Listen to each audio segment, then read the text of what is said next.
Drug-induced fever is a rise in body temperature that occurs as a side effect of certain medications.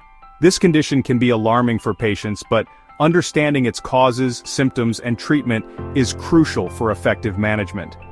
Recognizing drug-induced fever early on is essential to prevent potential complications and ensure patient safety. By understanding this condition, patients can take proactive steps in managing their health and communicate effectively with healthcare providers. Drug-induced fever is a relatively common adverse drug reaction that can affect individuals of all ages.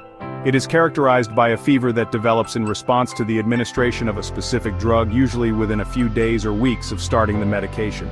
The fever is not caused by an infection or any other underlying medical condition but is directly related to the drug itself. Understanding drug-induced fever is important because it allows healthcare providers to make informed decisions about the patient's care. In some cases, the fever may be a mild and temporary side effect that resolves on its own, or with simple measures like over-the-counter fever reducers. However, in other cases, drug-induced fever can be a sign of a more serious underlying reaction, such as drug hypersensitivity or organ damage, and may require immediate medical attention. The diagnosis of drug-induced fever can be challenging as it often mimics other febrile illnesses, making it difficult to distinguish from conditions like infections or autoimmune disorders. A thorough medical history, including a detailed list of all medications, is crucial in making the diagnosis. By understanding the potential for drug-induced fever, healthcare providers can consider this possibility when evaluating a patient with an unexplained fever. Drug-induced fever can arise from a variety of mechanisms, often involving the complex interplay between medications and the body's immune system. One common mechanism is hypersensitivity reactions, where the immune system overreacts to a drug, perceiving it as a foreign invader. This immune response leads to the release of inflammatory substances that can trigger fever. Another mechanism involves drugs directly affecting the body's temperature regulation center in the brain, known as the hypothalamus. The hypothalamus acts like the body's thermostat, maintaining a stable core temperature. Certain drugs can disrupt this delicate balance, leading to fever. For instance, some medications can interfere with the production or action of neurotransmitters involved in temperature regulation. Drug-induced tissue damage is another potential cause of fever. Some medications can directly or indirectly damage tissues, leading to inflammation and the release of inflammatory mediators that cause fever. For example, certain antibiotics can cause liver damage, while some chemotherapy drugs can damage the lining of the intestines, both of which can result in fever. Furthermore, certain drugs can trigger autoimmune reactions, where the immune system mistakenly attacks the body's own tissues. This immune system misfire can lead to inflammation and fever.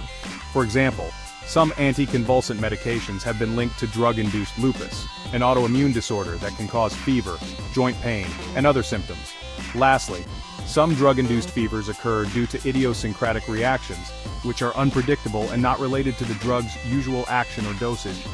These reactions are often rare and poorly understood, but they can lead to a range of adverse effects, including fever. Recognizing the signs and symptoms of drug-induced fever is crucial for early detection and intervention. While fever is the hallmark symptom, it is often accompanied by other telltale signs that can aid in diagnosis. These symptoms can vary depending on the drug involved, the individual's sensitivity, and the underlying mechanism of the fever. One of the most common symptoms is a high fever, often reaching 102 to 104 degrees Fahrenheit or 39 to 40 degrees Celsius or higher. The fever may develop rapidly or gradually and may be persistent or intermittent. In some cases, the fever may be accompanied by chills, which are intense episodes of shivering that occur as the body attempts to raise its temperature. Skin rashes are another common manifestation of drug-induced fever, particularly in cases of hypersensitivity reactions.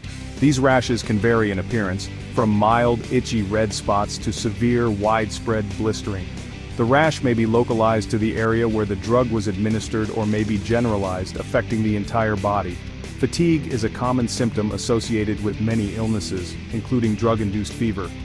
Individuals with drug-induced fever may experience a general feeling of tiredness, weakness, and lack of energy, often accompanied by a decreased ability to perform daily activities.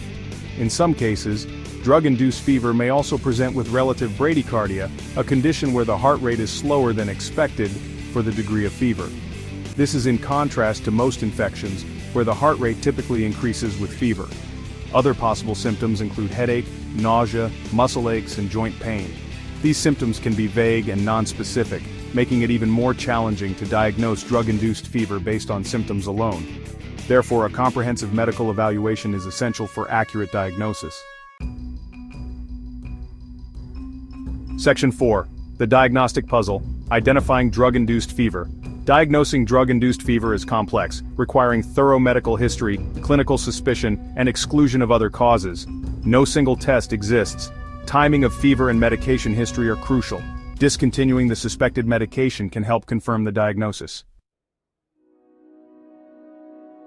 Section 5. Combating the heat treatment strategies for drug-induced fever.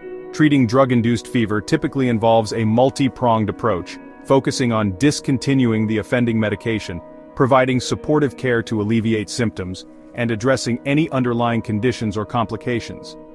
Prompt and appropriate management is essential to minimize discomfort and prevent potential long-term consequences. The cornerstone of treatment is discontinuing the suspected medication, as this often leads to the resolution of the fever within a few days. However, the decision to stop a medication should always be made in consultation with a healthcare provider, weighing the benefits of the medication against the risks of the fever. In some cases, alternative medications with a lower risk of causing fever may be available. Supportive care measures are crucial in managing the symptoms of drug-induced fever and improving patient comfort. These measures may include rest. Adequate rest allows the body to conserve energy and focus on fighting off the underlying reaction. Hydration. Fever can lead to fluid loss through sweating, so staying hydrated by drinking plenty of fluids, such as water, clear broth, or electrolyte solutions, is essential. Fever reducers. Over-the-counter medications like acetaminophen or ibuprofen can help reduce fever and alleviate discomfort. However, it's important to use these medications as directed and avoid exceeding the recommended dosage. Cool compresses. Applying cool compresses to the forehead, neck, and underarms can help lower body temperature. In more severe cases of drug-induced fever, hospitalization may be necessary to provide intravenous fluids, monitor vital signs closely, and administer medications to control the fever and any associated symptoms. If the drug causing the fever was being used to treat an infection or another serious condition, alternative medications will need to be considered to manage that condition while avoiding the drug that triggered the fever. This often requires careful consideration and collaboration between healthcare providers to ensure the patient receives appropriate treatment for all their medical needs. Section 6. A stitch in time.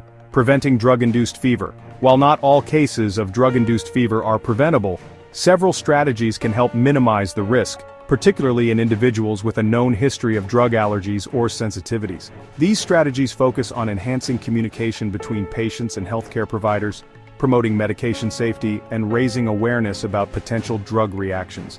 One of the most crucial steps in prevention is providing healthcare providers with a comprehensive medical history, including a detailed list of all current medications, both prescription and over-the-counter, as well as any known drug allergies or sensitivities. This information allows healthcare providers to make informed decisions about medication choices, considering the individual's risk factors. Medication reconciliation, the process of reviewing all medications with a healthcare provider at each visit, is essential to ensure medication safety and prevent potential drug interactions. This is particularly important for individuals taking multiple medications, as the risk of drug interactions increases with the number of medications being taken. When starting a new medication, it's generally advisable to start one medication at a time whenever possible. This allows for easier identification of the culprit drug if any adverse reactions, such as fever, occur. It also allows the body to adjust to the new medication gradually, potentially reducing the risk of side effects. Monitoring for symptoms of drug-induced fever, such as fever, rash, chills, and other associated symptoms, is crucial, especially when starting a new medication. Patients should be educated about the potential for drug reactions and encouraged to report any unusual symptoms to their healthcare provider promptly. In some cases, Genetic testing may be available to identify individuals at increased risk of certain drug reactions. These tests analyze specific genes that play a role in drug metabolism and can help predict an individual's likelihood of experiencing adverse drug reactions. However, genetic testing is not available for all drug reactions, and its use in clinical practice is still evolving.